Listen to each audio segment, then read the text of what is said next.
तो NEET paper leak के मुद्दे पर छात्रों के आंदोलन ने विपक्ष को सियासी संजीवनी दे दी है। सरकार के अड़ियल रवैये और छात्रों के मार्च के दौरान लाठीचार्ज ने इस मुद्दे को और ज्यादा गर्म कर दिया है। पुलिस की कार्रवाई में कई छात्र गंभीर रूप से घायल हुए हैं, लिहाजा संसद से सड़क तक कांग्रेस ने संग्राम छेड़ दिया है। विपक्षी नेता एकजुट हैं। कांग्रेस फ्रंट फुट पर बैटिंग करती दिख रही है। विपक्ष ने पहले संसद के दोनों सदनों में सरकार को जमकर घेरा और फिर राहुल और प्रियंका गांधी की अगुवाई में कांग्रेस नेता सड़क पर उतर गए। पीएम आवास के पास कांग्रेस सांसद धरने पर बैठे तो दिल्ली पुलिस और सुरक्षा एजेंसियों के हाथ पांव फूल गए।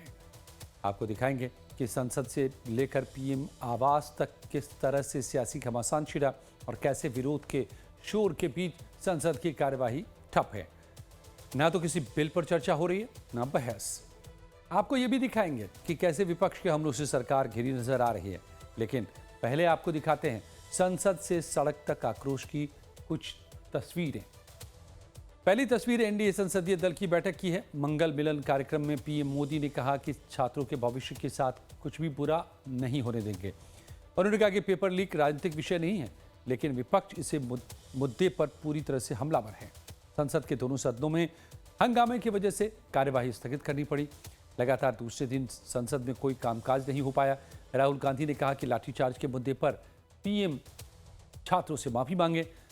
संसद में संग्राम के बाद कांग्रेस नेता सड़क पर उतर आए।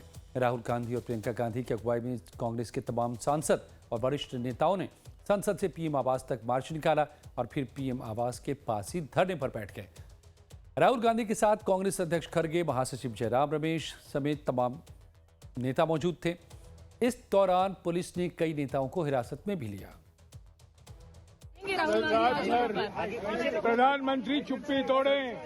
सर, आपको लगता है कि प्रधानमंत्री चुप्पी तोड़े? हटाने की कोशिश की जा रही है? प्रधानमंत्री चुप्पी तोड़े। सर, अगर बात नहीं रात भर आगे क्या होगा? प्रदर्शन इस तरह से कि जब संसद में नहीं बोलने दे रहे हैं तो सड़क पे आना पड़ेगा। तो आज गांधी परिवार सड़क पे आ गया, छात्रों के हित में, युवाओं के हित में, जो माता पिता हैं उनके हित में। इस तरीके से गोपनीय तरीके से कोई जानकारी नहीं थी किसी को? नहीं, वो जब हॉस्पिटल वगैरह में देखा कि बहुत बुरी हालत है तो दुखी होकर फिर उन्होंने ही करके किया। सांसदों को ये कह के बुलाया गया है कि जन्मदिन का? नहीं, ऐसा कुछ नहीं। मैसेज क्लियर है कि यहाँ पे जल्दी आओ। यहाँ जन्मदिन थोड़ा मन रहा है। तो छात्रों के मुद्दे पर विपक्ष की लड़ाई संसद से पीएम आवास तक पहुंच गई। केंद्रीय मंत्री जितेंद्र सिंह राहुल गांधी को मनाने के लिए धरना स्थल पर भी पहुंचे और उनसे धरना खत्म करने की अपील भी की, लेकिन वो अपनी मांगों से पीछे हटने को तैयार नहीं हुए।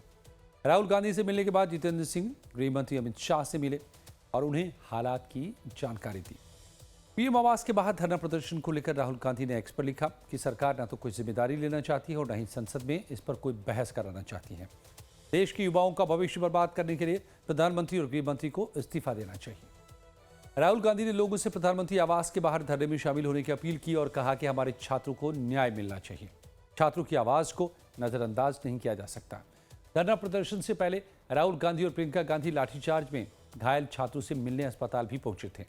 ऐसा लग रहा है कि सीजेपी के आंदोलन को कांग्रेस ने हाईजैक कर लिया है और इस मुद्दे पर पीछे हटने को अब तैयार नहीं है। कांग्रेस ने सरकार के सामने दो मांगें रखी हैं। पहली मांग है शिक्षा मंत्री धर्मेंद्र प्रधान इस्तीफा दें और दूसरी मांग है कि नीट पेपर लीक पर सदन में चर्चा हो। और दूसरी तरफ राहुल गांधी से मुलाकात के बाद केंद्रीय मंत्री जितेंद्र सिंह ने कहा है कि सरकार नीट पेपर लीक के मुद्दे पर चर्चा के लिए तैयार है। राहुल गांधी ने चर्चा की मांग की थी, जिसे मान लिया, लेकिन बाद में खुद राहुल गांधी मुकर गए और अपनी शर्तें बदल दी। उन्होंने कहा कि राहुल ने शिक्षा मंत्री के इस्तीफे की नई मांग रख दी। जितेंद्र सिंह ने कहा कि राहुल गांधी जनहित के मुद्दे पर चर्चा नहीं चाहते हैं, उनका रवैया दुर्भाग्यपूर्ण है। जितेंद्र सिंह के इस बयान से साफ है कि छात्रों के मुद्दे पर सरकार और विपक्ष के बीच टकराव बढ़ गया है। उन्होंने राहुल गांधी के गैर जिम्मेदार नेता उनको बताया। गिरफ्तार किए गए बुधवार को संसद में और ज्यादा हंगामा देखने को मिल सकता है। कांग्रेस के वरिष्ठ नेताओं और सांसदों के धरना प्रदर्शन से 3 घंटे तक 7 लोक कल्याण मार्ग में अफरा तफरी का माहौल बना रहा। आज फिर से दिल्ली पुलिस ने गृह मंत्री के इशारे पर, प्रधानमंत्री के इशारे पर बहुत ही कायरतापूर्वक तरीके से हमारे नेता राहुल गांधी को घसीटकर हिरासत में लिया। हमारी नेता प्रियंका गांधी को बदतमीजी कर और घसीटकर बस में जबरदस्ती ठूसा और बदतमीजी से ले जा रहे हैं। बता भी नहीं रहे कि हमारे नेताओं को कहां ले जा रहे हैं। हम सब को गिरफ्तार करके ले जाया जा रहा है। हमारे कपड़े फाड़ दिए, हम पर एक तरह से बर्बरतापूर्वक कार्रवाई की। हमारी मांग बहुत स्पष्ट है, छात्रों के ऊपर लाठियां नहीं चलने देंगे, छात्रों के ऊपर केस नहीं चलने देंगे, धर्मेंद्र प्रधान को अपनी कुर्सी पर नहीं रहने देंगे। गृह मंत्री को माफी मांगनी है और इस्तीफा देना पड़ेगा। प्रधानमंत्री को माफी मांगनी है छात्रों से, उनके माता पिताओं से, और इस्तीफा देना पड़ेगा। प्लानिंग नहीं, हमारे पास कोई विकल्प नहीं है। उन्हें हमारे 7.5 करोड़ जो हमारे छात्र जो सफ़र कर रहे हैं, उनके भविष्य को बचाने के लिए हमारे पास यही एक विकल्प था। सदन के नेता है मोदी जी के पास हम लोग आए, क्योंकि प्रधानमंत्री जी न उनको धर्मेंद्र प्रधान जी को सैक कर रहे हैं, ना उनको निलंबित कर रहे हैं, ना अपनी चुप्पी तोड़ रहे हैं। तो एक गूंगी, बहरी और डरी हुई सरकार के पास आने का हमारे पास उसके अलावा कोई विकल्प नहीं। लगातार 2 सालों से हमारे प्रधानमंत्री जी ना कोई बोल रहे हैं, ना कोई वक्तव्य दे रहे हैं। पर राहुल गांधी जी लगातार 2 सालों से इन मुद्दों को उठा रहे हैं, लेकिन ये सरकार गूंगी है, ये सरकार बहरी है, ये सरकार अपने दायित्व को, अपनी जिम्मेवारी को नहीं निभा रही है। हमारे पास यही एक विकल्प। राहुल गांधी की अपील के बाद विपक्ष के दूसरे बड़े नेता भी धरना स्थल पर पहुंच गए। इसके बाद दिल्ली पुलिस और आरएएफ के जवानों ने पूरे इलाके को घेर लिया। इस दौरान अधिकारियों के समझाने के बाद भी जब कांग्रेस नेता नहीं हटे तो उन्हें जबरन हटाया गया। पुलिस अधिकारियों ने राहुल गांधी और अखिलेश यादव को हिरासत में ले लिया और धरना स्थल से हटा दिया। पुलिस दोनों को बस में बिठा कर ले गई। इस दौरान कांग्रेस नेताओं के साथ पुलिस अधिकारियों की झड़प भी देखने को मिली। कुल मिलाकर करीब 3 घंटे तक पीएम आवास के बाहर हाई वोल्टेज ड्रामा देखने को मिला। जो तमाम सांसद थे वो प्रदर्शन कर रहे थे और अब इन लोगों को डिटेन किया जाना शुरू कर दिया गया है। सामने यहाँ तस्वीरें नजर आई होंगी, रेणुका चौधरी को डिटेन किया गया है और एक एक करके जो तमाम यहाँ अंदर की तरफ जो कांग्रेस के कार्यकर्ता और सांसद थे, देखिए ये तस्वीरों में किस तरीके से अब इन कांग्रेसी नेताओं को घसीट के यहाँ ले जाया जा रहा है। यहाँ से अब उठाया जाना शुरू कर दिया गया है। देखिए अब से थोड़ी देर पहले तक यहाँ पे प्रदर्शन जो है, राहुल गांधी, प्रियंका गांधी मौजूद थे। चौधरी इस राहुल गांधी से मुलाकात के लिए यहाँ पे जितेंद्र सिंह भी पहुंचे थे। उन्होंने कहा कि बातचीत की गई है और बातचीत में जो है वो राहुल गांधी ने मांग रखी है नीट पेपर लीक को लेके जो तमाम विषय हैं उन पे चर्चा, और इसके साथ साथ जो है वो केंद्रीय जो शिक्षा मंत्री हैं धर्मेंद्र प्रधान, उनके इस्तीफे की मांग की गई है। साथ ही जितेंद्र सिंह का कहना था कि उनकी राहुल गांधी की मांगों पे चर्चा की गई है और नीट के मुद्दे पे जो उनकी मांग थी वो मांग मान ली गई है। चूँकि ये जो एरिया है वो हाई सेंसिटिव है और यहाँ पे इस तरीके से ज़्यादा देर तक ये जो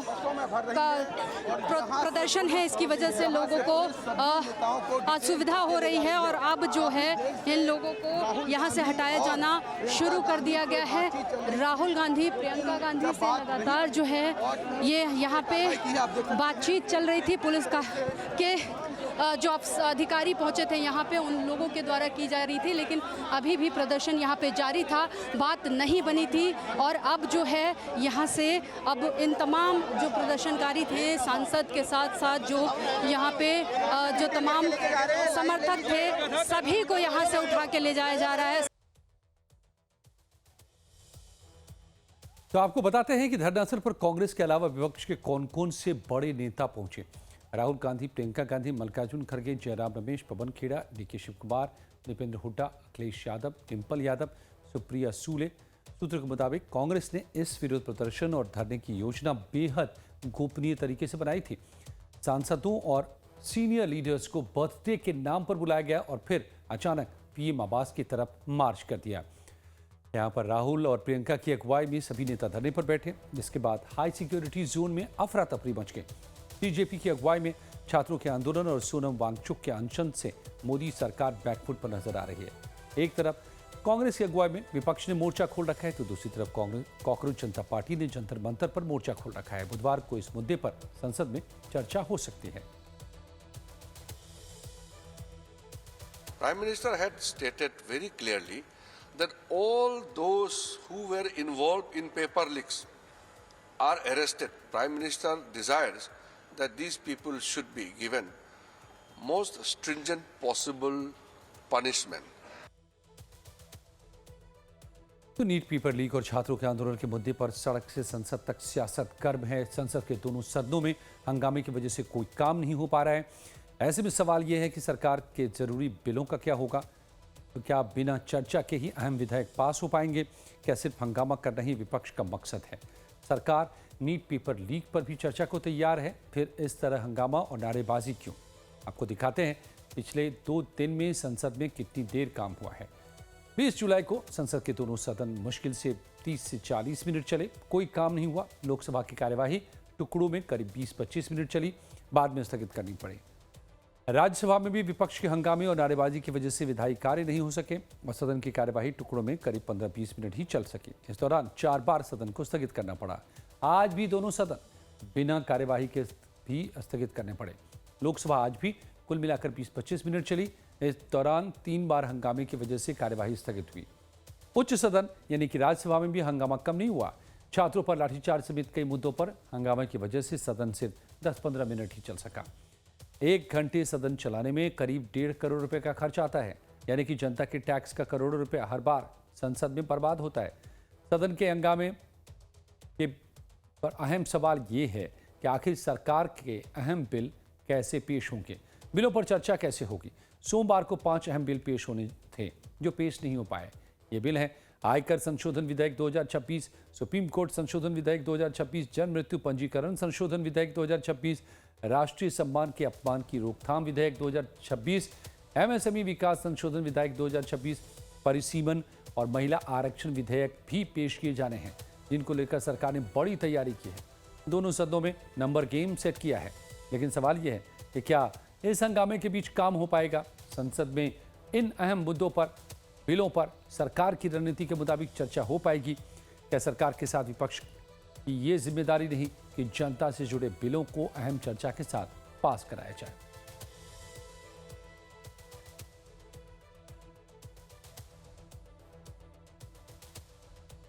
और इस वक्त जो आपकी टीवी स्क्रीन पर तस्वीर है, एक मंदिर मार्ग थाने की है, जहां पर प्रियंका गांधी को रखा गया है और उनसे मिलने सोनिया गांधी पहुंची हैं। आप देख सकते हैं मंदिर मार्ग थाने पहुंची हैं सोनिया गांधी। यहीं पर प्रियंका गांधी को डिटेन करके रखा हुआ है और तमाम कांग्रेसी कार्यकर्ता। तो सोनिया गांधी खुद पहुंची हैं मंदिर मार्ग थाने में।